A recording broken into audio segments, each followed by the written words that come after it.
السلام علیکم ورحمۃ اللہ وبرکاتہ۔ طلیعۃ التبیین فی ثبوت وحدۃ المنہج نقدی عند عموم المحدثین و نقدی مسالک المفرقین بین منہج علماء المتقدمین والمتأخرین۔ شیخ علی حسن الحلبی حفظہ اللہ، جو اس دور کے محققین اور محدثین میں شمار ہوتے ہیں، اردن میں مقیم ہیں، امام ناصر الدین البانی رحمہ اللہ کے مشہور تلامذہ میں شمار ہوتے ہیں۔ کئی درجنوں کتب، ان کی تحقیقات، تصنیفات وہ شائع ہو چکی ہیں۔ اللہ تعالیٰ نے شیخ علی حسن الحلبی حفظہ اللہ کو علوم و فنون میں، تحقیق میں، جرح و تعدیل میں، علوم حدیث میں بہت زیادہ پختگی عطا فرمائی ہے۔ ایک لمبا عرصہ شیخ البانی رحمہ اللہ کے ساتھ رہے اردن کے اندر۔ جس مسئلہ پر ہم کچھ دنوں سے بحث کر رہے ہیں وہ ہے متقدمین اور متأخرین کا مسئلہ، چونکہ علت میں بھی اس کا بہت اہم رول ہے، تو بعض علماء کو غلط فہمیاں لگیں متقدمین اور متأخرین پر۔ انہوں نے بے جا غلط اصولوں کو بنا کر عام کر دیا جن کی کوئی حقیقت نہیں ہے۔ ہم نے اپنے ناقص علم کے مطابق ان پر کچھ نقد بھی کیا تاکہ ہمارے طلبہ و طالبات اس غلط منہج کے سے باز رہیں اور اصل حقیقت ان پر واضح ہو جائے۔ آج کے اس درس میں متقدمین اور متأخرین کے مابین منہجی فرق کرنے والوں کے رد میں بہت سی کتب لکھی جا چکی ہیں، شائع ہو چکی ہیں۔ کچھ اہم کتابوں کا ہم تعارف کروانا چاہتے ہیں تاکہ ہمارے طلبہ و طالبات ان کتابوں کو پڑھیں، تاکہ یہ جو متقدمین اور متأخرین کے نام سے ایک گھناؤنی سازش اور غلط قسم کا منہج لوگوں میں عام کرنے کی ناکام کوشش کی جا رہی ہے، اس کی اصل حقیقت سے ہمارے طلبہ و طالبات آشنا ہوں اور بر وقت رد کر سکیں اور امت کو، علماء کو اس کی حقیقت سے آشنا کروا سکیں۔ ایک کتاب شیخ علی حسن الحلبی حافظہ اللہ نے لکھی ہے جس کا نام طلیعۃ التبیین فی ثبوت وحدۃ المنہج نقدی عند عموم المحدثین ہے۔ لمبا نام ہے وَنَقْدِ مَسَالِكِ الْمُفَرِّقِينَ بَيْنَ مَنْهَجِ عُلَمَاءِ الْمُتَقَدِّمِينَ وَالْمُتَأَخِّرِينَ۔ شیخ علی حسن الحلبی صاحب حافظہ اللہ نے اس کتاب میں ثابت کیا ہے کہ ائمہ محدثین کا منہج، خواہ وہ پہلے ہوں یا بعد والے ہوں، ان کا ایک ہی منہج ہے، دو منہج نہیں ہے، اور یہی حق اور سچ بات ہے۔ یہ اصل میں شیخ حلبی حافظہ اللہ ایک مفصل کتاب لکھ رہے ہیں جو کئی جلدوں میں شائع ہوگی انشاءاللہ العزیز۔ اس فتنے کے رد میں جو فرق کرتے ہیں منہجی متقدمین اور متأخرین کے مابین، اس کے رد میں کئی جلدوں پر محیط ایک مفصل کتاب شیخ علی حسن صاحب لکھ رہے ہیں۔ اس کا مقدمہ طلیعہ کے نام سے، طلیعۃ التبیین کے نام سے انہوں نے اسے شائع کیا ہے۔ اصل میں لفظ طلیعہ لشکر کے ہر اول دستے کو کہتے ہیں جو مخالف سمت کا سب سے پہلے سامنا کرتا ہے اور بعد والوں کو صورتحال سے آگاہ کرتا ہے۔ اللہ اکبر۔ تو اصل کتاب بعد میں آئے گی تو اس کا خلاصہ اس کا مقدمہ وہ پہلے شیخ صاحب حافظ اللہ نے شائع کیا ہے۔ اس کتاب میں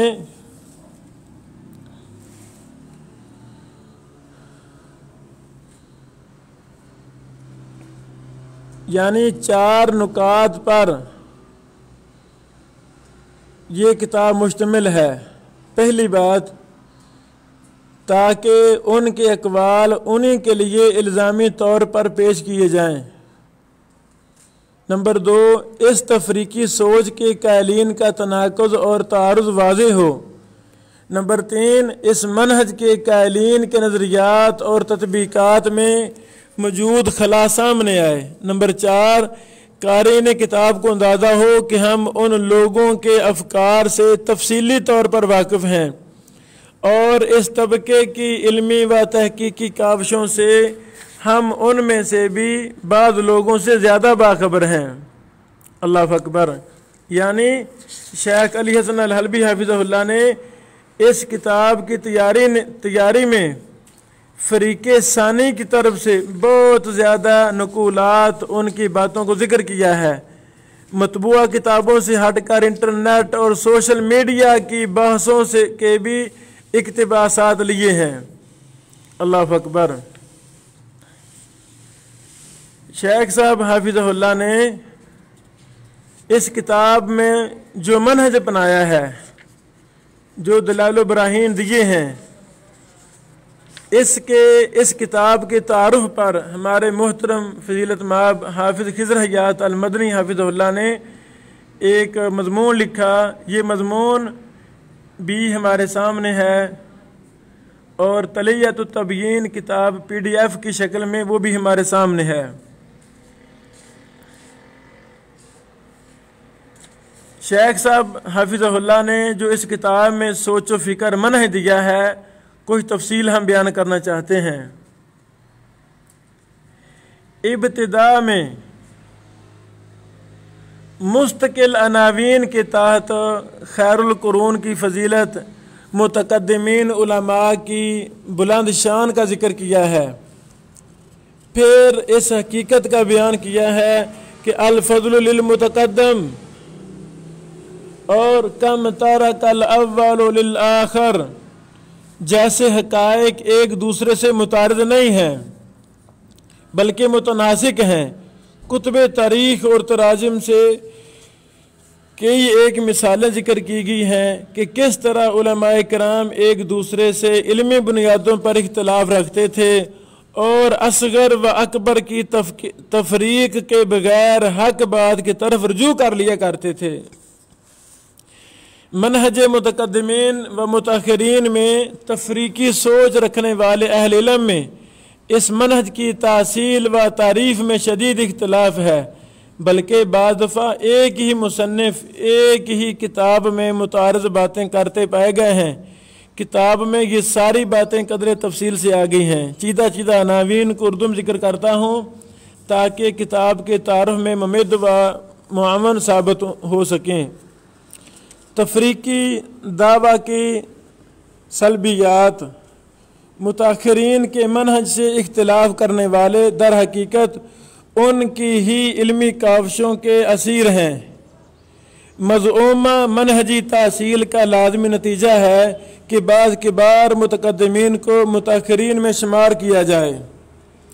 تفریقی سوچ رکھنے والوں کے ہاں اصل دعویٰ میں اضطرابات کے کچھ نمونے اتفاق و اجماع، متقدمین کا دعویٰ اور اس کی حقیقت، تفریقی سوچ، متاخرین و معاصرین علماء کی بات کو رد کرنے کا ایک سطحی بہانہ اور غیر علمی انداز۔ اللہ اکبر۔ اور یہ سچ ہے کہ اپنی غلط بات کو ثابت کرنے کے لیے فضول قسم کی باتیں کی جاتی ہیں۔ لو جی یہ متقدمین سے ثابت کرو۔ کہاں ہے قرآن و حدیث میں یہ مسئلہ؟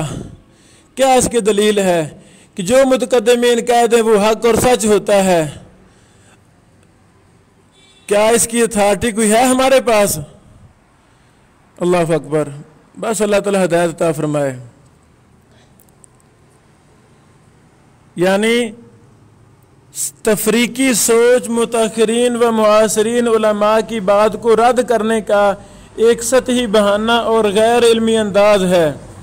مسائل عقیدہ اور منہج محدثین کی ہاں حکم علی الاحادیث کا انداز تفریقی سوچ کا مقصد اتفاق ہے یا مزید انتشار و افتراق؟ علمی پختگی اور تفریقی سوچ، علماء متقدمین ہوں یا متاخرین، سب لائق ادب و احترام ہیں۔ احادیث کی تصحیح و تضعیف اور روات کی تجریح و تعدیل میں فرق۔ اللہ اکبر۔ سب سے آخری عنوان میں شیخ نے تفریقی سوچ رکھنے والوں کی اسلوب اور طرز استدلال میں پائی جانے والی خامیوں کو 5 نکات میں ذکر کیا ہے، جنہیں اختصار کے ساتھ یہاں ذکر کر دیا جاتا ہے۔ نمبر 1 نمبر علمی قصور۔ ان اصحاب کا دعویٰ صبر و تفتیش اور استقراء تام کا ہوتا ہے، جبکہ حقیقت میں متاخرین سے ان کا اختلاف ان کے علمی قصور کا نتیجہ ہے۔ اللہ اکبر۔ نمبر 2 تشکیک۔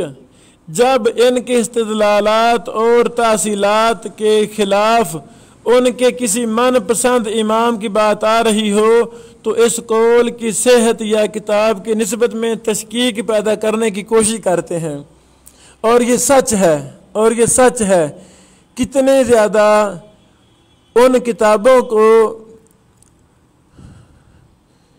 ایسے ہی کہہ دیا گیا لو جس کی سند ثابت نہیں ہے، اور وہ کتابیں ائمہ محدثین کی ہاں ثابت شدہ کتابیں جو محدثین کی مرجع مصدر کتابیں تھیں، جن سے بڑا زیادہ استفادہ کیا ائمہ محدثین نے، تو آج کے بعد لوگ اکا دکا اپنی بات کے مخالف بات جب آتی ہے ان کتابوں میں تو فوراً کہہ دیتے ہیں لو جی یہ کتاب ہی ثابت نہیں ہے۔ یعنی یہ طرز فکر 14ویں اور 15ویں صدی کی بدعت ہے، یعنی یہ انداز، یہ منہج، تفریق والا منہج، یہ ابھی سے کام زیادہ شروع ہوا ہے۔ تشکیک۔ اگر کسی امام کا قول حکم ان کے اختراعی قاعدے سے ٹکرا رہا ہو، کوئی رد نہ بن پڑے تو بلا وجہ کی تفریقات شروع کر دیتے ہیں۔ مثلا یہ کہ فلاں بات حدیثی نقطہ نظر سے تو اسی طرح ہے، جبکہ امام کی بات کا تعلق فقہی حیثیت سے ہے، یا اس بات کا تعلق سند سے ہے جبکہ دوسری بات متن کے بارے کہی گئی ہے۔ نمبر 4 تعویل۔ ائمہ کے اقوال کو بلا قرائن اپنی تعویلات کی بھینٹ چڑھانا اس طبقے میں عام ہے۔ مثلا راوی کو ثقہ کہنے سے مراد ضبط نہیں صرف عدالت ہے وغیرہ۔ تشغیب۔ نمبر 5 دلیل سے خالی شور و غل کرنا، علمی بات کا علمی جواب کی بجائے متاخرین معاصرین کے تانے دے کر بات رد کر دینا۔ کتاب کا ایک حصہ یہیں ختم ہوتا ہے جو کہ تقریباً 200 صفحات پر محیط ہے۔ اس کے بعد شیخ کے وطن اردن کے 2 دکاترہ کے درمیان ہونے والی سوال و جواب پر مشتمل ایک علمی مجلس کا تفصیلی رد ہے۔ 40-45 نکات پر مشتمل یہ رد تقریباً 120 صفحات پر مشتمل ہے، جس کا موضوع بھی اول تاخر منہج محدثین اور تفریقی سوچ ہے۔ تفریقی منہج کے مشہور مسائل۔ اس مرحلے میں فاضل مصنف شیخ علی حسن الحلبی حافظہ اللہ نے ان اہم مسائل کو زیر بحث لایا ہے جو تفریقی سوچ رکھنے والے اہل علم کا پسندیدہ موضوع ہیں۔ مسائل و دلائل کے عنوان کے تحت یہاں تفرد، زیادت ثقہ، علت، حدیث حسن، تدلیس، متابعت اور شواہد کل 6 مسئلے ذکر کیے گئے ہیں، اور مختصر انداز میں ان کے اندر تفریقی سوچ کی غلطی کو واضح کیا گیا ہے کہ کسی بھی مسئلہ میں ایسا نہیں ہوا متقدمین سب ایک طرف اور متاخرین ان کے برعکس دوسری طرف ہوں، جسے بنیاد بنا کر تفریق منہج کا ڈول پیٹنا شروع کر دیا جائے۔ کتاب کے آخر میں 2 مشہور معاصر مصری اہل علم شیخ احمد عبد الکریم اور شیخ ابو اسحاق الحوینی کے مقالات منسلک کر دیے گئے ہیں، جنہوں نے انتہائی مختصر اور سہل انداز میں اس تفریقی منہج کی غلطی اور تناقض کو واضح کر دیا ہے۔ اللہ اکبر۔ شیخ علی حسن الحلبی حافظ اللہ کی اس کتاب میں متعدد خصوصیات پائی جاتی ہیں، چند ایک ہم ذکر کرتے ہیں۔ اللہ اکبر۔ کتاب میں قدیم و جدید کتب کے بکثرت حوالے ہیں۔ علوم حدیث کا ذوق رکھنے والے کتاب کے مطالعہ کے دوران 20 نئی کتابیں ملتے جلتے موضوعات پر نوٹ کر سکتے ہیں، بلکہ کئی ایک ایسے علماء، طلاب علم اور باحثین کے نام آئے ہیں جو سوشل میڈیا پر متحرک ہیں۔ عالم عرب میں علوم حدیث کے تعلق سے بحث و مباحثہ کی فضا سے مطلع رہنے کے لیے ان ناموں کو نوٹ کیا جا سکتا ہے۔ کتاب کا موضوع منہج نقد روایات ہے۔ کتاب کے مطالعہ سے اس فن کا پیش منظر سمجھنے میں مدد ملتی ہے اور بہت سارے تصورات اور علمی آفاق کھلتے محسوس ہوتے ہیں۔ انکار حدیث جیسے فتنوں کا مقابلہ کرنے والے طالبان علم و تحقیق کے مطالعہ میں ایسی کتابیں ہونی چاہیے تاکہ انکار حدیث جیسے فتنوں کا رد کرتے کرتے ہم اصل منہج سے نہ پھسل جائیں، بالکل اسی طرح جیسے منکرین حدیث ملحدین و معترضین کے ڈر سے یہاں تک پہنچ گئے ہیں۔ اللہ اکبر۔ کتاب کے مطالعہ سے ایک عزم و ہمت پیدا ہوتا ہے کہ محدثین کے نقش قدم پر چلنے والے معاصر اہل علم اس دور میں بھی کس قدر محنت کرتے ہیں۔ 450 صفحات پر مشتمل شیخ کی یہ کتاب انہوں نے تقریباً 3-4 ماہ میں مرتب کی ہے، بلکہ لکھتے ہیں یہ میری پہلی کتاب ہے جو میں نے خود کمپیوٹر پر ٹائپ کی ہے۔ فجزاہ اللہ خیرہ۔ یہ کتاب طبع بھی ہو چکی ہے، انٹرنیٹ پر بھی PDF کی شکل میں دستیاب ہے۔ اس کتاب کے آخر میں اہل علم بالخصوص علوم حدیث میں دلچسپی رکھنے والے نوجوانوں کے لیے چند نصیحتیں نقل کی گئی ہیں۔ اس تعارفی تحریر کا اختتام بھی انہی میں سے ایک نصیحت پر کیا جاتا ہے۔ شیخ البانی رحمہ اللہ فرماتے ہیں، میری نصیحت ہے کہ تصحیح و تضعیف کے حوالے سے لکھنے والے تحمل سے کام لیں، حکم حدیث میں جلد بازی سے گریز کریں، اس علم کے اصول و ضوابط، تراجم روات اور علل سیکھنے میں ایک طویل عرصہ گزاریں، حتیٰ کہ وہ اس علم میں نظریاتی اور تطبیقی دونوں طرح مہارت محسوس کریں اور ان کی تحقیقات ذہبی، زیلعی، عسقلانی جیسے اس فن کے نمایاں حفاظ کے قریب ہوں۔ سبحان اللہ۔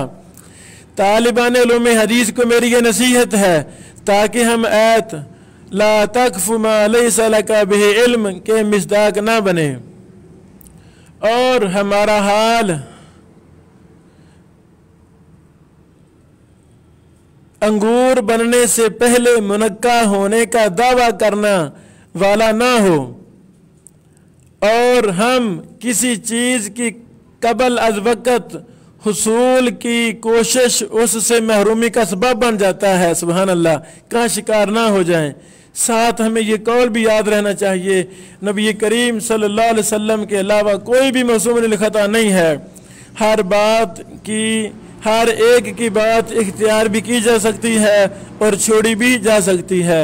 السلسلہ الضعیفہ جلد نمبر 4 صفحہ نمبر 8۔ تو متقدمین اور متاخرین میں کوئی فرق نہیں ہے، ایک ہی منہج ہے سب کا اسی مسئلہ پر، اور جو فریق مخالف ہے ان کے کمزور دلائل کا دندان شکن جواب اس کتاب میں آ گیا ہے۔ اس کتاب کو پڑھا جائے، اس سے ڈٹ کر فائدہ اٹھایا جائے۔ اللہ نے زندگی دی تو ہم اس تلیہ کو انشاءاللہ اردو میں بھی شائع کرنے کی جلد کوشش کرتے ہیں تاکہ ہمارے طلبہ و طالبات اس فن میں مہارت حاصل کر سکیں اور خوب اس سے فائدہ اٹھائیں۔ کتنا زیادہ اردو طبقہ جو ان جیسے کمزور مسائل کو بہت ہوا دیتا ہے، تو ان کو یہ کتاب اردو میں بھی فائدہ دے گی انشاءاللہ۔ السلام علیکم ورحمۃ اللہ۔